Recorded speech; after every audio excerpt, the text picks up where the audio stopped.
యాషాలు తగ్గించి పందుడు. Okay sir, Pawan Kalyan sir ఎలా చెప్పారో చూశారు కదా. మనం ఇప్పుడు మునక్కాయ కూర చేసుకొని తిందాం. వచ్చేయండి.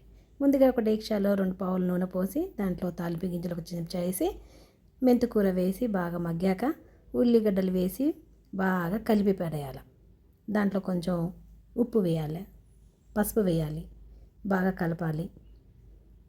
తర్వాత మునక్కాయలు వేయాలి. మునక్కాయలు బాగా ఒక 5 నిమిషాలు మగ్గాక నూనెలో బాగా కలిపి మూత పెట్టేయండి. దాని తర్వాత మళ్ళీ మూత తీసి కలిపి పచ్చిమిర్చి వేయండి. పచ్చిమిర్చి వేసినాక దాంట్లో కొంచెం కారం 2 చెంచాలు వేసి 1 చెంచా ఉప్పు వేసి సరిపడా.